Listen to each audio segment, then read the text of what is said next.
Studio. We're in a martial arts studio. You can hear the kids killing each other in the next room over. One of the people organizing this modern knowledge tour, David Whitehead, is a sensei, and this is his studio. And I'm just really glad that we're having the opportunity to do this here.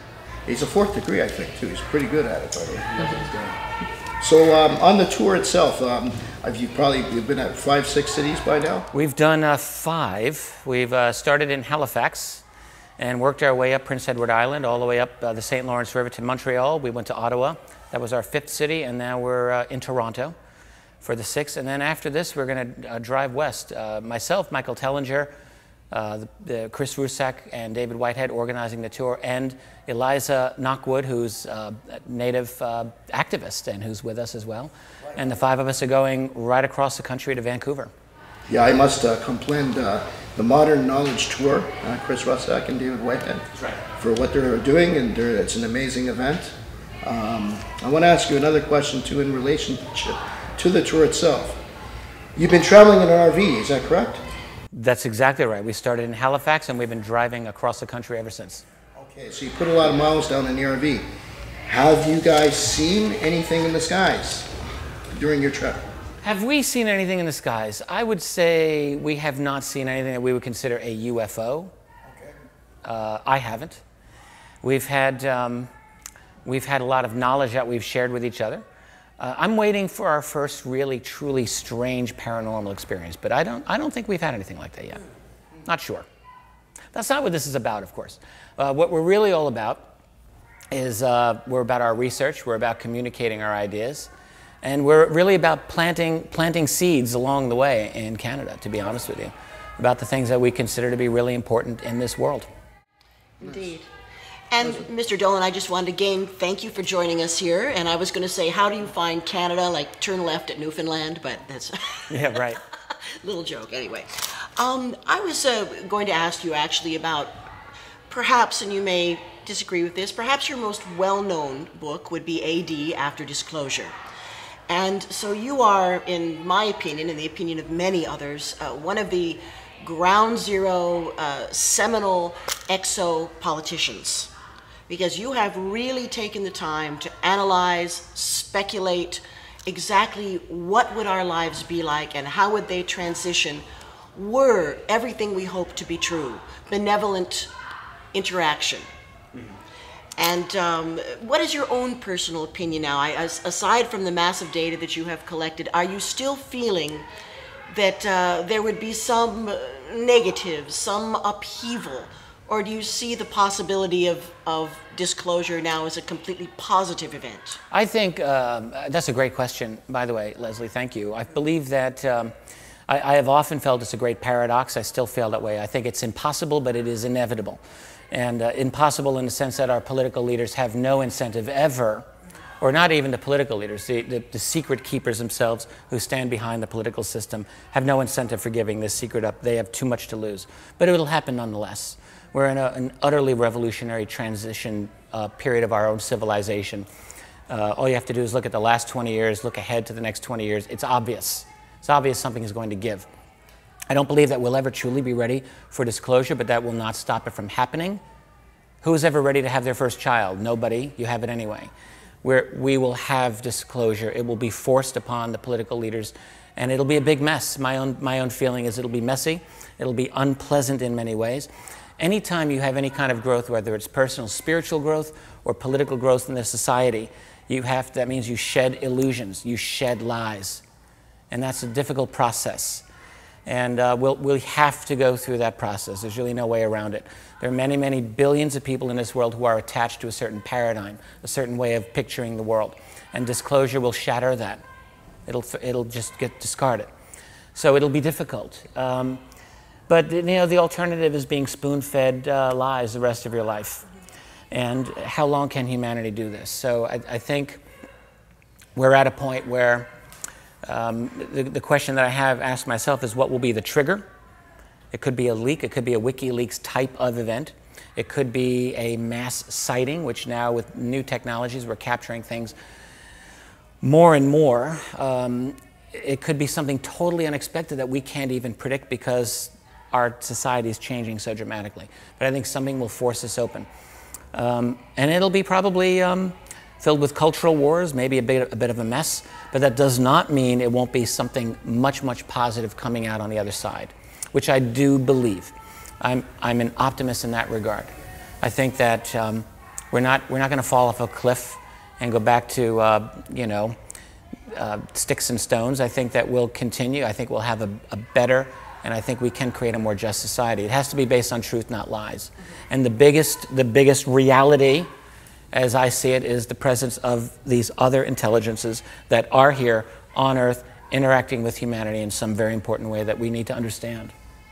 And do you think that there has been a kind of an open door situation that has occurred? I mean, let's just talk about Gene Roddenberry's Prime Directive for just a moment.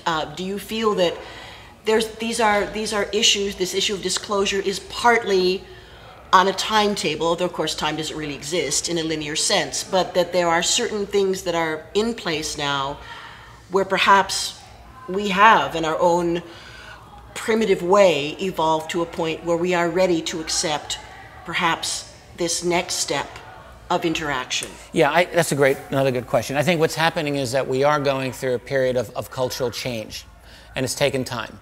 If you go back to the 1950s when all of this was kind of new culturally to people, I think it would have been a great shock to understand just how strange this phenomenon is. Back in the 50s, people thought, oh, men from another planet in metal spaceships landing, and I think it's a lot more complicated than that.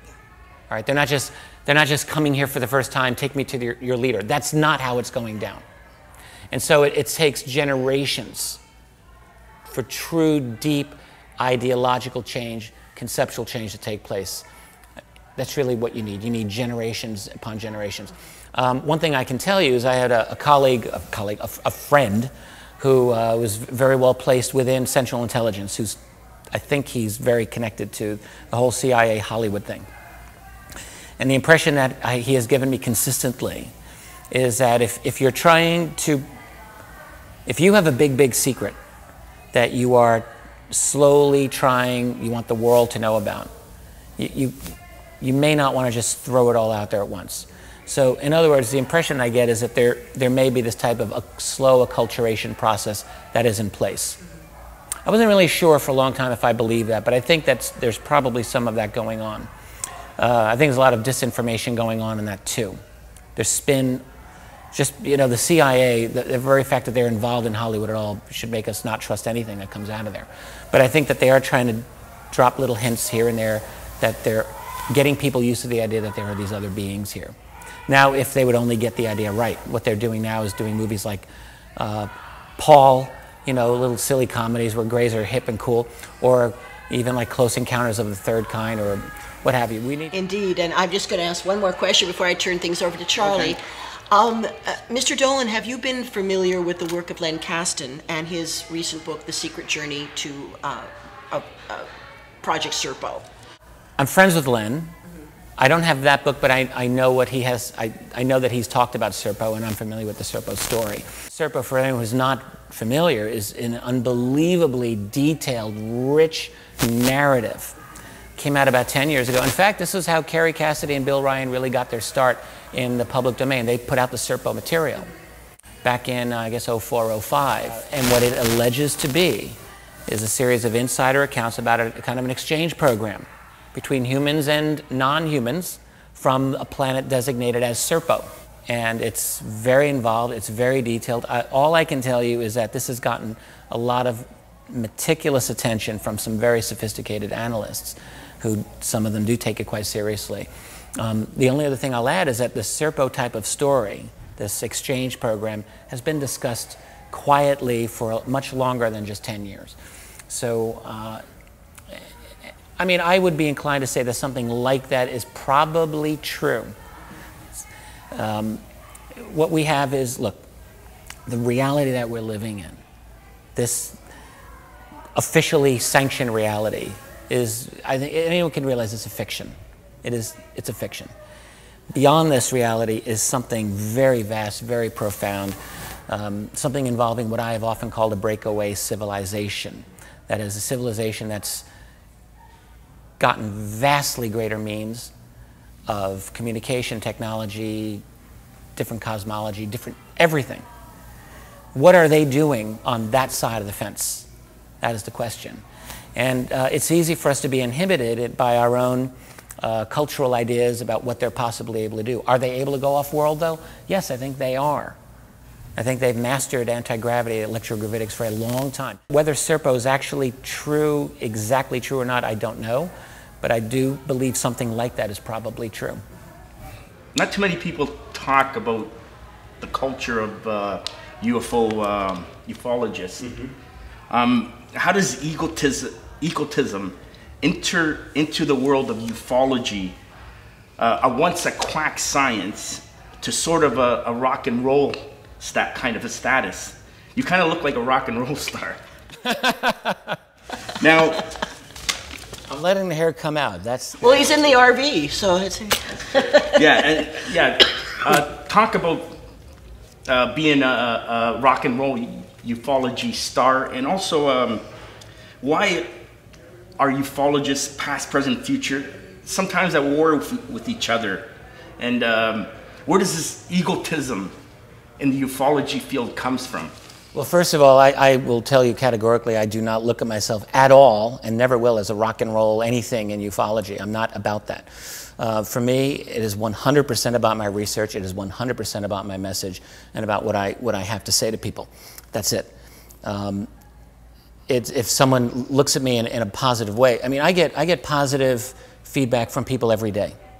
And anytime I get a positive email, I get two responses in my mind. One is it's a nice feeling, it's a nice little ego stroke, gee, well done, Mr. Dolan. But the other thing is a feeling of dread. And that's the truth. And the dread comes from a feeling of responsibility that I know I have, that other people place in me. And it's a feeling that I know I must live up to for my own integrity, and for these people who I don't even know most of them. And they hold me in a certain regard. So to me, that is a sacred bond and a trust, and I do not ever want to blow it. So I take it seriously. Now, it's on a personal note, when you're thrust into a position where other people are looking to you for information, wisdom, whatever, I think it's easy for the ego to get involved and to expand. And what I can tell anyone who is in this field or any other field where they're being put into the spotlight, it's a fatal mistake if you let it happen. You must not let your personal ego get ahead of your research. You must never let your ego get ahead of what you know is important. For me, what's important is the understanding that we live in a world that is truly upside down, in which the reality that we are told 24/7 that we're supposed to believe is bullshit, all right? And so what we have to do is we have to figure out a way, A, to penetrate that lie, and B, to bravely to speak the truth, and then to find a way to reconstruct a positive reality that we can all kind of move ahead with. And that's what it comes down to. Now, it is true, as one of my friend colleagues has put it, UFO research is kind of in the intellectual ghetto of our culture. And so as a result, anytime this happens, with any kind of group that's out on the edges of respectability, A, they're fighting for respectability. There's always a lot of infighting. Some of that infighting is just genuine people disagreeing. Some of it could very well be from COINTELPRO type plants, which exist. That's a reality. And so it's very easy for this field to breed paranoia, hostility, suspicion, and whatnot. And that's absolutely the rule. And when you get into this field, when I got into this field, I looked around and I said, who do I trust, and who do I trust not so much? So I don't know if that's an ego thing, but there are egos involved, and I think anytime you see someone where you suspect their ego is getting bigger than research, and you really have to wonder, what are they doing this for? You know, everyone gets into this research presumably out of intellectual curiosity or passion. And it's possible for anyone, and I don't care how much integrity you start with, it's possible for anyone to lose sight if they don't keep reminding themselves every day of what really matters. And you know, at a certain point, everyone here is going to be dead. We live and we die.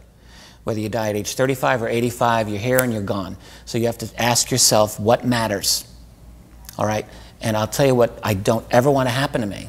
I don't ever want to be at my moment of death and look back and see that I threw my integrity away because it felt nice and because I said whatever seemed to be popular at the time. How do you stay sane in a field where all is insane and true? Like, how do you keep yourself still level in this field? I've managed, I think, to stay sane. There have been times in the last 14 years that I've been public where, I mean, I'm just telling you personally, where it's been very difficult. Where, I mean, honestly, Michael, I'm sure, can speak about this easily as well as I can, Michael Tellinger. You're flooded with emails. You're flooded with people who are tugging you in all different directions. There are people who have literally tried to destroy me in the past. There are people who have absolutely tried to undermine my research by sending me false leads. It's happened. I used to get stopped at airports in the US for several years in a row because they didn't like my name, whatever it was that I said. There's always something. I had a Time Warner cable guy come into my house years ago who said, "Holy crap, your house is bugged up. You have no idea." I mean, this is true. All of this happened. So,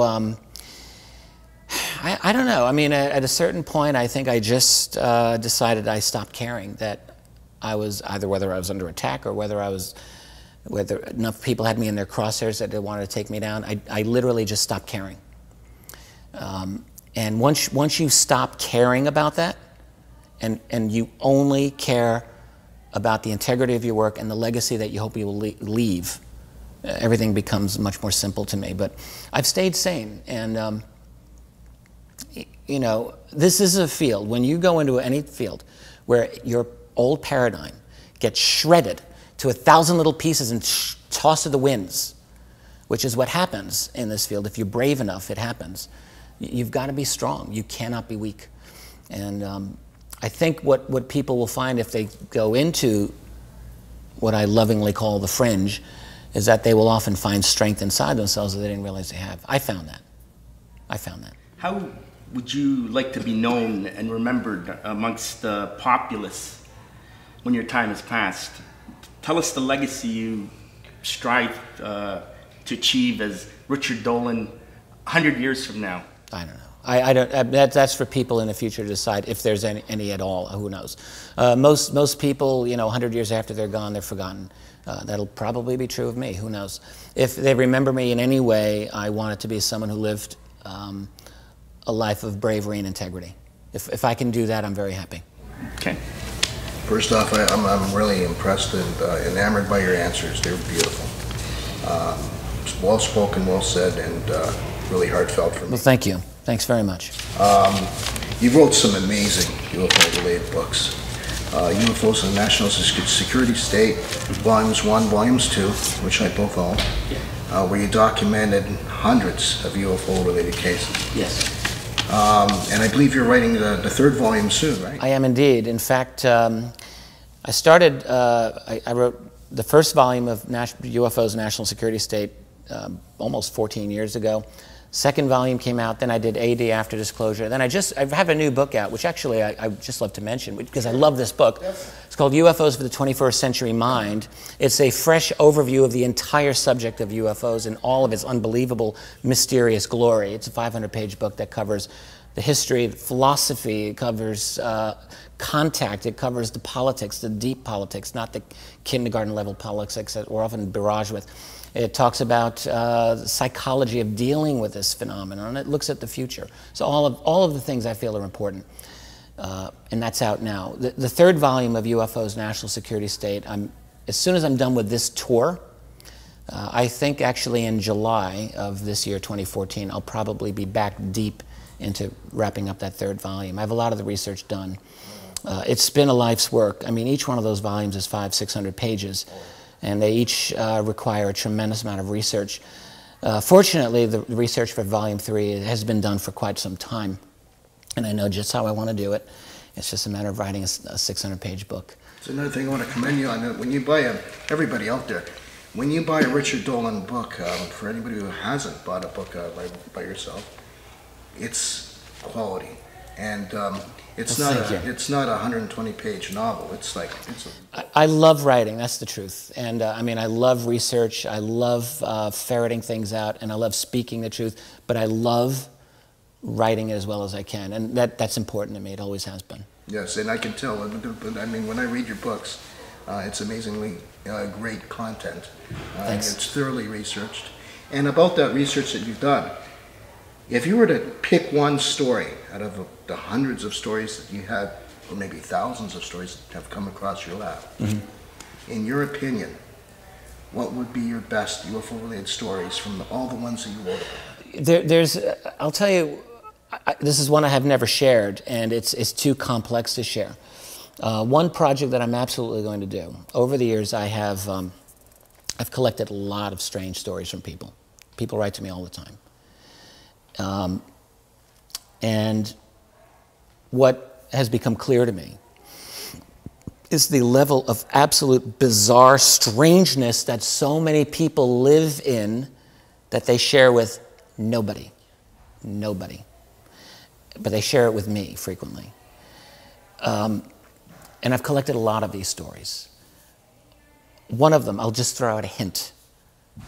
This is men and women. This is a woman who had a child that should never have existed. She should never have become pregnant. Something very bizarre happened. She'd had sightings and encounters, bizarre encounters her whole life. Men in black following her. In other words, I guess what I'm saying is that this is just one. This is one microcosm. There are people who are supposed to give birth to certain types of children, I believe this now. And there's an agenda. And I'm trying to figure this out. But I've come across a number of these cases. This is getting close to maybe like what some abduction researchers have been looking at, you know, alien agenda, hybrids and so forth. But there's something different. This is not the same thing. There's an agenda in which non-humans, I believe, are seeding certain human females with I can't believe I'm saying this, with the babies that they're supposed to have. And this process is being monitored by covert, clandestine human groups. And I know this is true. So it's a matter of putting together enough research to put this together and turn it into a substantial piece of research in a book. And I'm planning to do it. It's one of the many book projects. But yeah, if you want, I mean, what's the most amazing thing? That's one of the most amazing stories.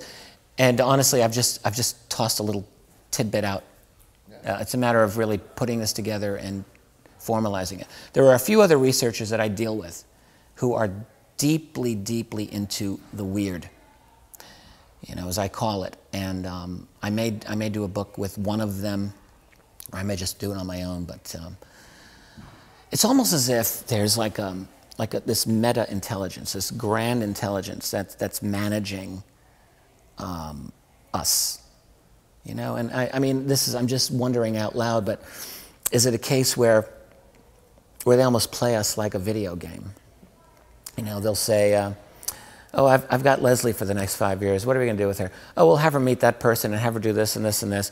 Oh yeah, and I've got Dolan, and we'll have them do an interview on such and such a date. And, you know, is that how it is? And I sometimes wonder, you know, what is our conception of space and time after all? Well, our common sense tells us one thing, that space just goes, time just goes. But we know, right, that space and time are kind of like this. But in our ordinary reality, we're kind of going through. But is there an intelligence that knows how to manage all of that and is running this? In having what you just said, and concepts of time travel, and also what you've said, and I also agree with breakaway societies. And I believe you're the first person that coined that term, by the way. Yeah, I was. So I want to give you due credit for that. Having all this knowledge on one side of the earth and most of the earth not having it, I do believe that they would be able to time travel. And having what you just said, I do believe they have a fast forward button and a rewind button where they throw scenarios down. Could be. Could be. I've given up the idea of trying to put my own controls over what I think is actually possible on the other side of that fence. I think a lot of things are possible. You know, we're kept into a tiny little reality box. This is what our reality is supposed to be. In my 20 years of researching this subject, one thing that I've learned is that every time I think that I've broken through to the other side, to a new reality, there's another veil there. And I just keep tearing away veils. It has not stopped yet. I mean, it's just so much. You know, back 20 years ago, it was almost comical how conservative my attitude was. 20 years ago, I wanted to know one thing only. I did not even want to know, were UFOs real? All I wanted to, or aliens, or were there crop circles? I didn't care about any of that. I wanted one question, which was this a phenomenon that my country's military cared about? That's it. And if they cared about it, why was it not in any history book that I ever studied? That was it. Well, I determined very quickly that yes, this was a thing they sure as hell did care about. And why wasn't it in the history book? So I had to keep going. And then that just leads to more questions and more questions. So every time you tear away the illusions, you tear away the lie, you're in a new, better place, but then you realize, oh, I'm really not out of it yet. And it's been 20 years of doing this. So to, you know, your question about fast forward or reverse in time, 10, 20 years ago, I would have said, no way. Now, of course it's possible. I don't know that that's what they're doing that easily, but I do think that the black budget world has mastered electrogravitics. I think they've mastered some level of space-time manipulation. So is time travel actually possible? In theory, I don't see why not. Other beings that operate on a totally different level of reality? Yes, I think that they can. I think that they're able to do that. And I think our classified world is jumping over itself to try to catch up. Personally, that's what I think they're trying to do. I tend to believe that as well. Leslie, you have another question? Yes, I was just going to mention, Richard, as you no doubt remember, I'm a certified clinical hypnotherapist, and the bulk of my work is with people who believe that they have had abduction experiences. Now, when I first began this work, I really didn't care if the experiences were real or not. Mm-hmm. My purpose was to alleviate fear and help these people either put their lives back together or live with this phenomena, which at the time I was not necessarily convinced in one direction or the other, whether it had a physicality to it. And many years later now, like yourself, I have to say that these experiences are not only real, but they are diverse in the extreme. Yeah. So I would have to really, you know, be in line with the Disclosure Project in the sense that there are many, many types of beings that are interacting with us as humanoids. Some of these beings are not physical in the sense that we would think of it. They are in psychophysical bodies. So the people having those types of abduction experiences frequently have them in their sleep.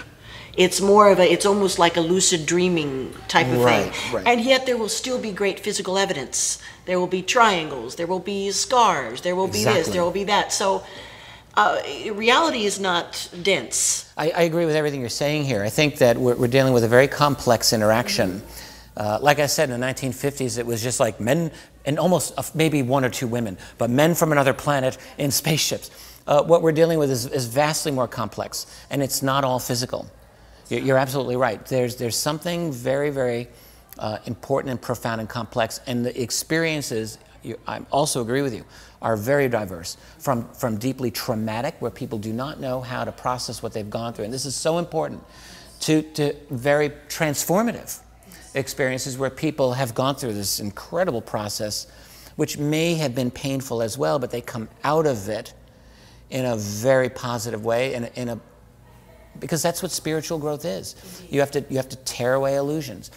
So yes, I feel that this interaction that people are having, it's the core for humanity of what this is all about, because we're dealing with this in a very intense way, and it is causing change in the population. People are going through changes in their thought processes. Some of it is seemingly very physical, some of it is seemingly very non-physical.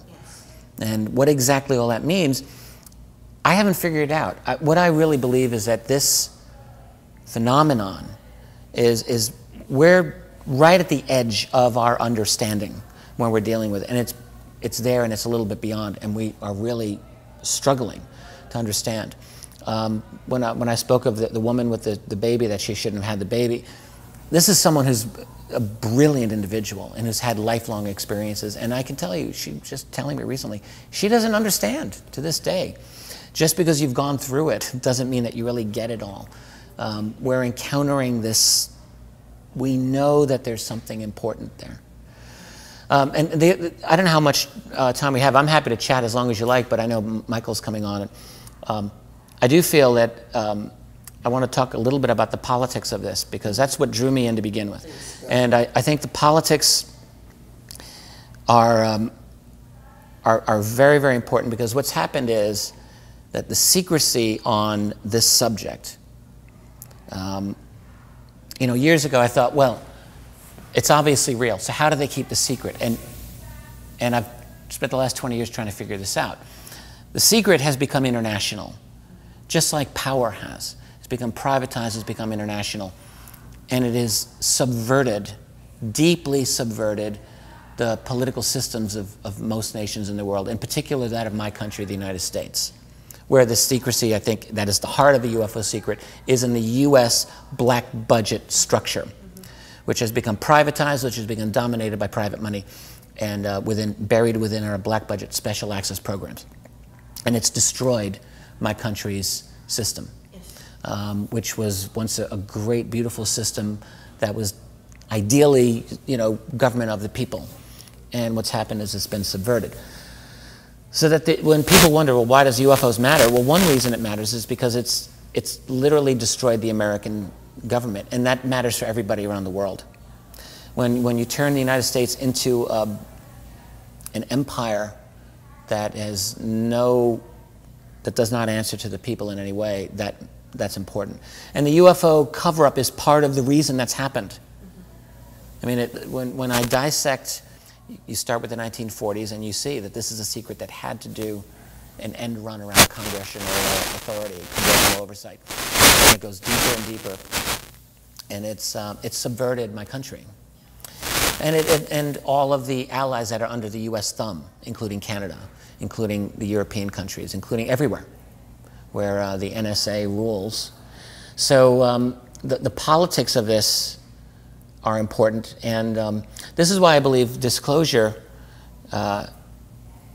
you know, as one historian said, will come as a terrible, swift sword.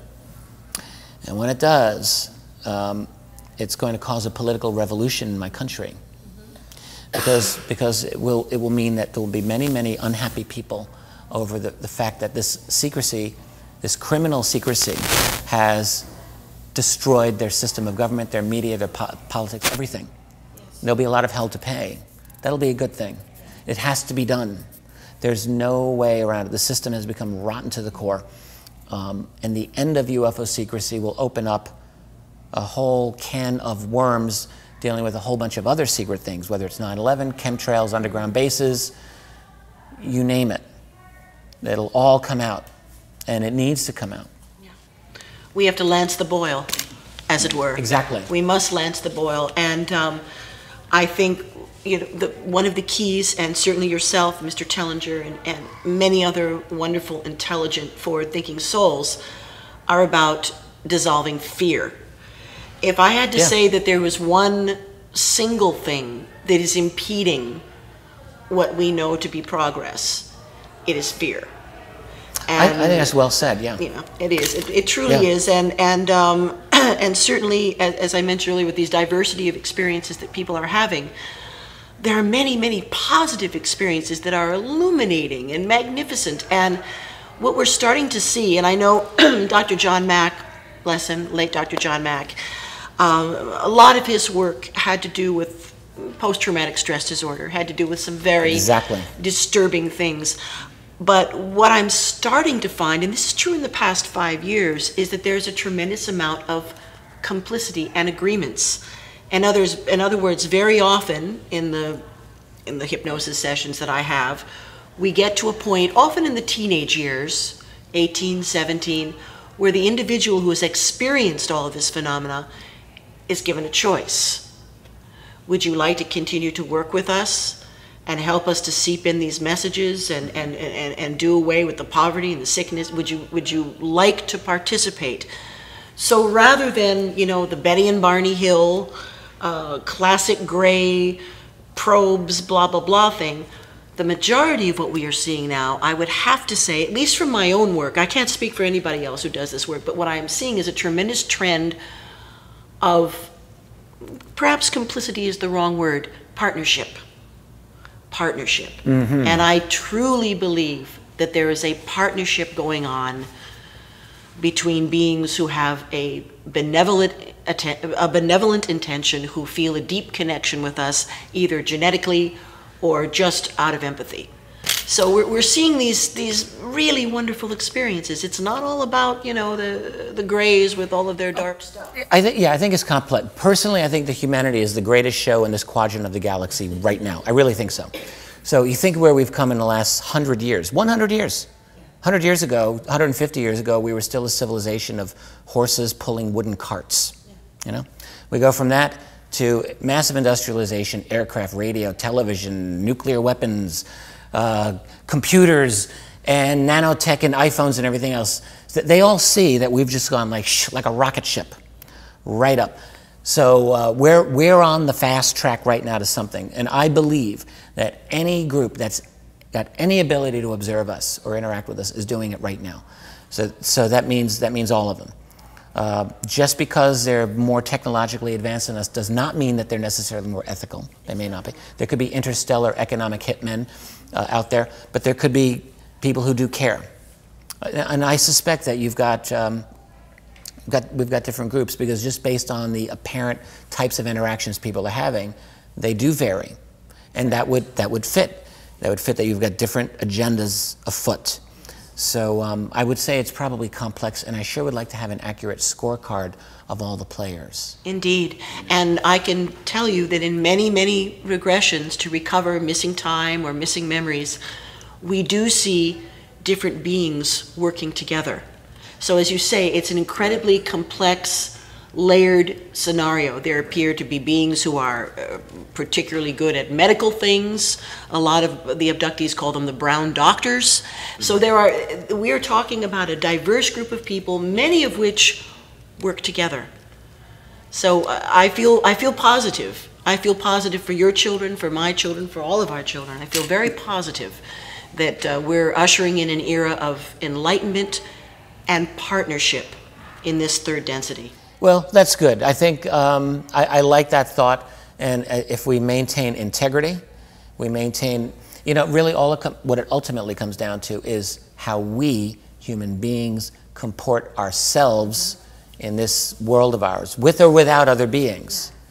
And I think if we act the way we're supposed to act, the way that if we treat each other with loving kindness, with compassion, not aggression, I think that we will get to a point where we will be able to interact with a much larger community in a positive way. Because we really don't need any help from outsiders being terrible to each other. No, this is not we something... shouldn't need help being good to each other. We should not. Brilliant. Well said. Well said. Big time. Yeah. Richard Dolan, is there any final words? I would say that... I'd rather be here than in Rochester. How about that? Hey, I love Toronto. I've been loving Canada. Loving Canada. Regarding this subject that I've thrown myself into for 20 years, I would say it's been the greatest journey of my life. Far beyond anything that I could have thought when I got into it 20 years ago. And I'm a lifer. You know, whatever I'm doing with my life, I will be throwing myself into searching for truth, into speaking the truth, and not shying away from it. The UFO phenomenon, I am convinced, is one of the very few key subjects in this world that allows us to break through the old paradigms and to recreate a new and much better worldview and a much more mature worldview, worthy of what we really can be. Wonderful. Definitely. It seems now that with technology and how it's developing, that the present Earth humans who originally and probably assisted in creation through some kind of intervention are now, through time, not only morphing into different types of human beings, but they're also on the brink of creating intelligent life through cloning, organic robotoid beings, DNA enhancement, and transhumanism of species between man and animal. Can you explain at what stage we are presently, and others on that topic? These are things I've been interested in for a long time, and I've been exploring all of those issues for over a decade. I think that we are right on the cusp of transforming ourselves as a species. I don't know if it's for the better or not, to be honest with you. You know, are we trying to turn ourselves into super intelligent robots? Sometimes I think that's what I see. You know, genetic manipulation, people afraid to die, so they want to live forever. I think it's a bad idea. And, you know, probably putting nanochips inside ourselves, and within 50 years, will there even be good old-fashioned unenhanced Homo sapiens? There's a question. Will we be in a transhumanist type of environment fully even then? I have a hope and I have a fear. And I don't like hope or fear. I actually try to live without both of them, but I have a hope and a fear. My fear is that we'll have a global fascist totalitarian state that is complete genetic control over all people and customizes different types of human beings. Some brilliant, some not so brilliant, some different physical characteristics, all to fit the little you know, pegs to fit in all those slots that they want. That to me would be the worst nightmare ever possible, but it is possible. My hope is that we actually don't try to turn ourselves into superhuman robots, that we actually try to find a way to live natural, organic, untoxified lives, a natural human lifespan. I don't think there's anything wrong with you know, living only a century, personally, and in which we simply try to be as much in touch with ourselves and what we're supposed to be biologically as we can be. And that includes our spiritual side, which I happen to take very seriously. I think that we have a spiritual side and it matters. By trying to turn ourselves into superhuman robots, my fear is that we're really losing sight of what we're really supposed to be. So that's a whole other battle to fight. But we're really on the cusp of that. We're on the cusp of that. I mean, if you step back a couple of centuries from now, they're going to look back at our time, and they're going to say, this is when these people are starting to do that. Do you believe that there are clones already in our world? Maybe. Well, yes, I do. I think that there are at least clones from either these other beings, whatever they are, or maybe what I call the breakaway civilization might have that fully in place. I mean, we ourselves openly are getting very close to doing human clones. They're not going to do it because of it's politically incorrect to clone a human being, but I think that they're able probably to do it. Humanity and all life is being challenged through artificial intervention of the food, water, air, and environment. Meaning the toxicity, the pollution of it, the destruction of it. Is there a non-human species ready to overtake the Earth? Maybe. You know, maybe there is. That's certainly a concern. That's certainly a thought that many of us have entertained. We're toxifying ourselves in such a bad way. You know, we may get to the point in another few generations where we don't have a natural world left, where we don't have heirloom anything except maybe, you know, stored away for the elites in their bunkers. So are we going to wipe ourselves out at the moment that we're about to overpopulate the world? It could be. Don't want that. I don't want that to happen. Who would it be? Would it be a gray race or reptilian race? Well, I don't know. Could be like a hybrid race. That's certainly one thing that I think I have speculated on, but I don't know. I really don't know, and I'd rather not give an answer on it because I don't really think I have any knowledge on it. Why the secrecy of knowledge and truth for the benefit of a few, and risk the positive involvement and survival of the whole Earth human race as it is today? Oh, hell, man, there's always been a very few people who just want to screw over humanity for their own benefit. That's our world, and you know, who are these guys? Are they the descendants of the Anunnaki? Are they simply the proteges of the current banksters who run the world today? Are they reptilian, shape-shifting reptilians like David Icke talks about? Whatever they are, there's always been a very small group of people who don't give a shit about the rest of humanity, and they don't care. So that's always been the case. And you know, the good news is that we're now in a world where, for the first time ever, ordinary people around the world are able to communicate with each other. We're able to share knowledge. We're able to organize in ways that were never, ever possible. Even one generation ago would have been a fantasy. And it's not a fantasy now. So we're in an era now where you can rip digital data out of classified vaults and throw them out for the world to see for the first time. And we're only at the beginning of that. So everything's different now. Everything is totally different now. And I do really feel this in my bones, that we are right on the cusp of a massive, massive transformation, an upheaval. And as I was saying to start this conversation off, I'm not saying it's all going to be pleasant, but it's going to have to be necessary. And you know, I pray to God or whoever's out there listening that we do everything we can to make it positive. Wonderful.